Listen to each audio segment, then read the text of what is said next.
बिस्मिल्लाहिर रहमानिर रहीम। हे समस्त जगतबासी, जगतेर परहेजगार व्यक्तिगण एवं जगतेर समस्त मुसलमानगण, आमी आपनादेर सामने एकटी आलोचना निये आसलाम। से आलोचनाटी खुबই गुरुत्वपूर्ण जे कुरान थेके आजकेर এই आलोचनाटी मानुषेर दुःख दुर्दशा, मानुषेर जीवने कत दुर्घटना, मानुषेर जीवने कत मानुषेर जादुटना करे मानुषके क्षति करे फेले, এই বিভিন্ন বিষয়গুলো কোরআনের কোন সূরায় আমরা ভালো থাকতে পারবো, আমাদেরকে কেউ ক্ষতি করতে পারবে না, এই ধরনের আলোচনাই আজকে আপনাদের সামনে নিয়ে উপস্থিত হলাম। যেমন কিছু কিছু বিষয় আমি আপনাদেরকে বলে নেই। দেখা যায় গ্রামে গঞ্জে মানুষ যখন চলাফেরা করে কোনো গাছের নিচ দিয়ে মানুষটি যাইতেছে, হয়তো রাত একটু গভীর হয়ে গেছে, তখন একা একা মানুষটি যখন চলে যাচ্ছিল তখন দেখা যায় ওই দিক দিয়ে যে খারাপ আত্মা বা জিন বা ভূত মানুষের সামনে এসে ভেসকি দেয়, মানুষকে ভয় দেখায়, মানুষকে ভয় দেখিয়ে মেরে ফেলে। তাই আমি আপনাদের সামনে যে আলোচনাটি নিয়ে আসলাম সেই আলোচনাটি হলো, দেখুন, সূরা আহকাফ। সূরা আহকাফ থেকে এই সমস্যার সমাধানের কথাগুলো বলবো। আচ্ছা, আরেকটা বিষয় হলো যে মানুষ যদি সূরা আহকাফ 70 বার পাঠ করে, 70 বার পাঠ করলে কি হয় দেখেন, মানুষ যখন একটা ফসল বুনেছে, এমনিই অনেক টাকা পয়সা দাঁড় দেনা করে মানুষ কিছু ধানের ক্ষেত করে বা বিভিন্ন ফসলের ক্ষেত করে, তখন এমন সময় ক্ষেত করা হয়েছে কোনো বৃষ্টি নেই, যে বৃষ্টি না থাকলে যে মানুষের কি দুর্ভোগ অবস্থা হয়ে যায়, তখন দেখেন আল্লাহর কুদরত আল্লাহ কোথায় রেখে দিয়েছেন। সূরা আহকাফের মধ্যে আল্লাহ বলেছেন যে তোমরা এই সূরার দ্বারাও জীবনে অনেক কিছু উপকার পেতে পারো। এই সূরা 70 বার পাঠ করলে বৃষ্টি বর্ষণ হবে ইনশাআল্লাহ। আলহামদুলিল্লাহ। হে সমস্ত কৃষক, হে সমস্ত ব্যক্তিগণ, যদি কারো বৃষ্টির প্রয়োজন হয়, সে যদি এই সূরা আহকাফ 70 বার পাঠ করলে বৃষ্টি বর্ষণ হয়। এই সূরা লিপিবদ্ধ করে তাবিজ বানিয়ে ব্যবহার করলে মানব জীবনে জিন ভূত এবং সকল অনিষ্ট হতে, সকল ধরনের মানুষ থেকে, খারাপ মানুষ থেকে রক্ষা পেয়ে থাকবে ইনশাআল্লাহ।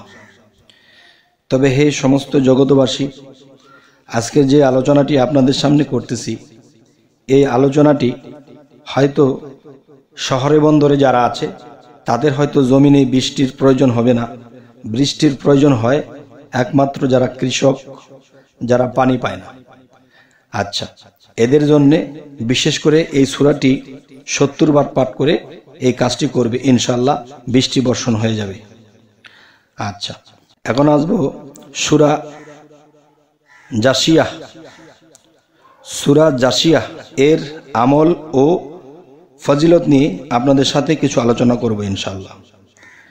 সূরা জাসিয়ার মধ্যে আল্লাহ কি ধরনের গুরুত্বপূর্ণ কিছু রেখেছেন সেটি হলো, দেখুন, সূরা জাসিয়াহ 41 বার পাঠ করলে শত্রুর ভয় দূর হয়ে যায়। আলহামদুলিল্লাহ। আল্লাহ এই সূরার উসিলায় আমাদের শত্রু হইতে রক্ষা করুন। এবং এই সূরা লিখে শিশুর গলায় বেঁধে দিলে আল্লাহর রহমতে সর্বপ্রকার আসর অনিষ্ট হতে নিরাপদ থাকবে ইনশাআল্লাহ। এবং দেখা গেছে একটি শিশু হঠাৎ করে বাপ মার হাত ছাড়া হয়ে গেছে, কোনো জায়গায় হারিয়ে গেছে বা কেউ ক্ষতি করে ফেলবে, তখন সেই ক্ষতিটুকু এই বাচ্চাটির করতে পারবে না কেউ, বরঞ্চ এমন কিছু হবে যে আল্লাহ এই বাচ্চাটিকে নিজে হেফাজত করবেন এবং কারো মাধ্যমে বা কারো উছিলায় সেই বাবা মার কোলে ফিরবে ইনশাআল্লাহ। হে সমস্ত জগতবাসী, আজকের এই আলোচনাটি এজন্যই করা হলো, মানুষ যেন এই সূরাগুলো পড়ে এবং এই কাজে লাগায়। তো আজ আমি আপনাদের সামনে এই আলোচনাগুলো কেন এনেছি, যে আমাকে অনেকেই জিজ্ঞাসা করেছেন যে আমরা এরকম এরকম বিপদের মধ্যে যদি পড়ে যাই তখন কোরআন থেকে আল্লাহ কি ফয়সালা রেখেছেন। তাই সূরা জাসিয়াহ এবং সূরা আহকাফ থেকে আপনাদেরকে এই কথাগুলো বলা হলো। এবং এর পাশাপাশি আমি আরও একটি কথা বলবো যে এই সূরাগুলো পাশাপাশি আপনারা যখন ঘর থেকে বের হবেন কোনো কাজে বা কোনো কিছুতে, যদি আপনারা কোনো বিষয়ে রিস্ক মনে করেন যে এই কাজটি রিস্ক হতে পারে বা এই কাজটি ধরলে আমার লস হতে পারে, তখন কি করবেন যে সেই লসের কাজটি আর বিপদগ্রস্ত হতে বাঁচতে হলে তখন আপনারা অবশ্যই 7 বার আপনারা আয়াতুল কুরসি পাঠ করবেন।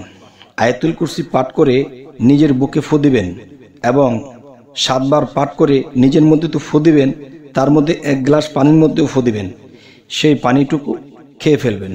এবং আরও একটি কথা হলো, যদি আপনারা দেখা যায় ঘরের ফ্যামিলির সবাই ঘর থেকে বেরিয়ে এক জায়গায় যাইতে হবে, যাবেন, কিন্তু বাচ্চা কাচ্চা আছে, নিজের স্ত্রী থাকতে পারে, তখন কি করবেন, এদের সকলকেই সেই পানিটা খাওয়াবেন। 3 ডোজ করে খাবে, খেয়ে তারা বের হবে ইনশাআল্লাহ। আল্লাহর রহমত, আল্লাহর রহমতের ফেরেশতা দ্বারা আল্লাহ আপনাদেরকে রক্ষা করবে এবং আমাদেরকে রক্ষা করবেন। তবে হে সমস্ত জগতবাসী, আজকের এই আলোচনাগুলো কেমন লাগলো তা জানাবেন এবং সামনে আপনারা কী ধরনের আলোচনা চাইতেছেন অবশ্যই কমেন্টে জানাবেন এবং সকলেই ভালো থাকবেন। আল্লাহ হাফিজ।